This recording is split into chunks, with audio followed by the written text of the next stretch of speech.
Yechi, hamelech, Mashiach. So we're looking at this article in the Times of Israel. U.S. peace plan set to include $25 billion in West Bank and Gaza investments. Kushner, Greenblatt currently touring Arab nations to discuss proposal to funnel huge sums of Palestinians and to other Arab neighbors of Israel, New York Times reports. February 22nd, 2009. The Trump administration's much-touted peace plan may include investments of tens of billions of dollars to the Palestinians and other countries in the region, according to a report Wednesday. The New York Times, citing unidentified analysis with knowledge of the matter, said that funds will include around $25 billion for the West Bank and Gaza and another $40 billion for Israeli neighbors including Egypt, Jordan, and possibly Lebanon. The paper noted that other sources who had spoken to U.S. President Donald Trump's advisor Jared Kushner said the figures were not necessarily accurate, but confirmed that the investments would be in the tens of billions.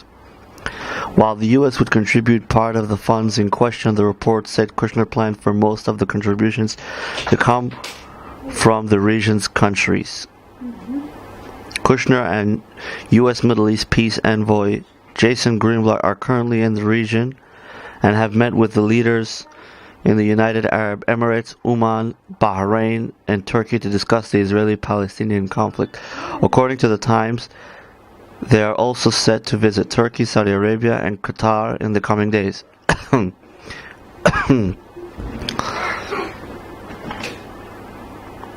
Two sources in the Gulf told Reuters that Kushner's plans indeed appear to focus on economic incentives instead of a land for peace arrangement. One source told the news agency that Kushner appeared to have ignored the Arab leaders' demands that a peace initiative must address settlements, the rights of Palestinian refugees, and Jerusalem. Another said Kushner was deferring many of the details of his proposal for a later date. The Americans are still in the process of presenting various ideas and scenarios, but don't appear to have arrived at a final parameters of the plan, he said. Former President Obama's ex-peace envoy Martin Indyk warned that Arabs were unlikely to accept a plan that does not clearly determine a sovereign state.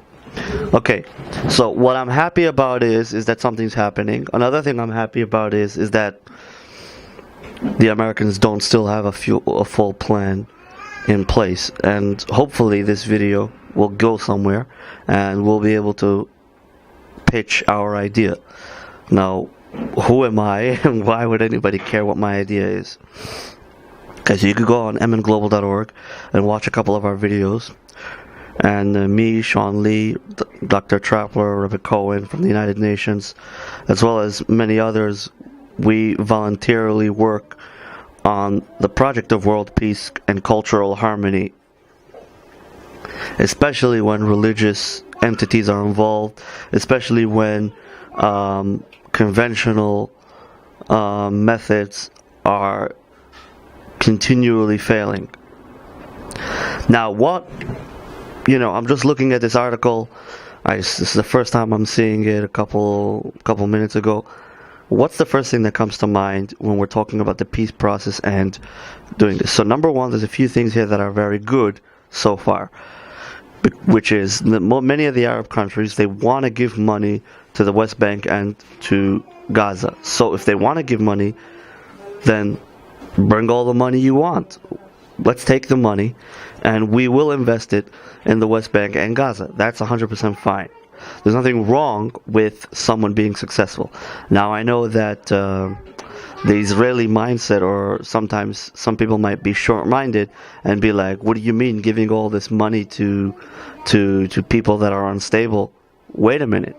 We didn't say how we're going to give it to them. We didn't say how they could use it. We didn't say which, what's the deals, what's the terms and conditions. There's a lot of things that are still up for grabs. Obviously, to just give them money unrestrained is suicide for for the entire region. Because if Hamas all of a sudden has billions of dollars funneled into its coffers, that would empower them to completely terrorize the entire area, and that would force Israel to muster up its strength, and it would create chaos, and we don't want that. However, the fact that Kushner also is not talking about land is also very good, because what the Jews want is the land, and what the allies of the Palestinians, the quote-unquote Palestinians, basically the Arabs that live in Israel, or the ones that live in Gaza and the West Bank, so their allies just want to give them money. Till now, Israel has been stopping that from happening, pretty much, because it's dangerous to Israel, because they keep on using that money for terror and not to help themselves. So what Kushner is doing might be a good idea. Now, what am I seeing that's missing here? So we're listen to this quote.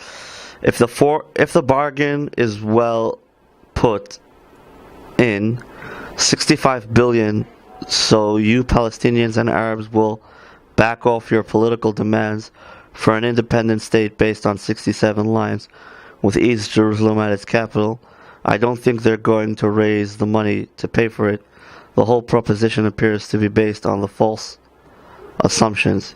He told them. Okay, I don't even know what that means. Okay, the point is, what I think is like this. The money should go to them, but it should go to them in this fashion. It should go to them in a fashion of, there were many Arab, historically, if you want to solve an issue, there were many Arab scholars that took off after Aristotle. Maimonides, which grew up in Egypt, was a Jewish scholar at the time, and he also learned the Arab works of Aristotle, which teaches the principles of common sense. And that was the time when the Arab nations had their imperial age. So if we can make a university with this money, with these billions of dollars, make 20 universities, 10 in Gaza and 10 in the West Bank, where the Arabs will be taught, where the Arabs that go there will be taught common sense thinking from the Arab sages that learned from Aristotle and from Maimonides as well. They will learn the religion of Islam from sheikhs and spiritual leaders that will come from Saudi Arabia, which will teach them the prosperity and the kindness and the calmness and the sovereignty tactics of the religion, and not and give them a healthy dose of what Islam really is, and show them that you can be friends with the United States and Israel while at the same time follow Islam. So that would be good, because it's all about education.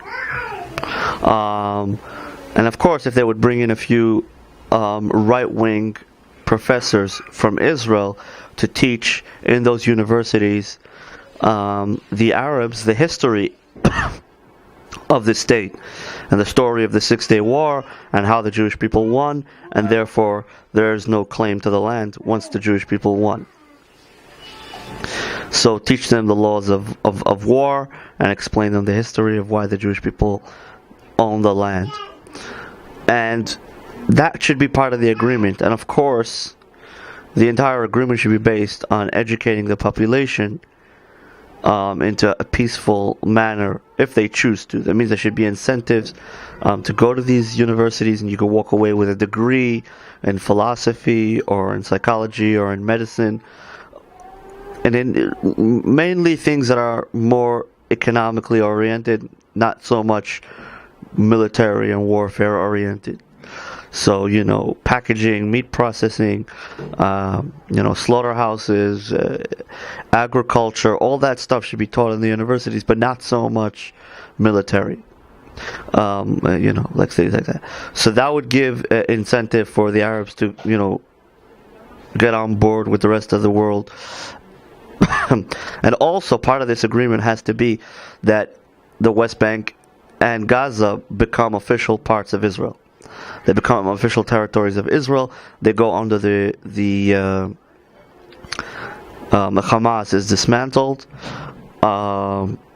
and Israel takes over these lands, so that there should be peace in the region, so that the university should be worth something, so that the children can go and learn and actually prosper. And it shouldn't be in an atmosphere of hate. So all these things need to be put into consideration. There has to be a peaceful premise. Israel has to control the land, and all this money has to go in to incentivize and build the lives of these people, so they can make a list of all the people that live there or whatever, according to their passports and their names and their families, and then start to invest in all this stuff. And hopefully within 20, 30, 40 years, all these Arabs will lead happy and healthy lives, just like all the other millions of Arabs that already live happy and healthy lives in Israel, without hate in their hearts, and they will have prosperous land. They will be able to buy land and sell land, just like every other citizen in Israel can. And the whole issue should be, dissolved. And the reason why the word Palestinian shouldn't even be mentioned is because this deal, we're talking about billions of dollars. You can't keep peddling a lie and expect anyone to take you seriously. The whole concept of Palestine is a made-up thing. You have to talk to them as they are, because the Arabs will mock you if you say Palestinian. They know you're full of if you say Palestinian. So just call them Arabs, and may there be peace. And of course, myself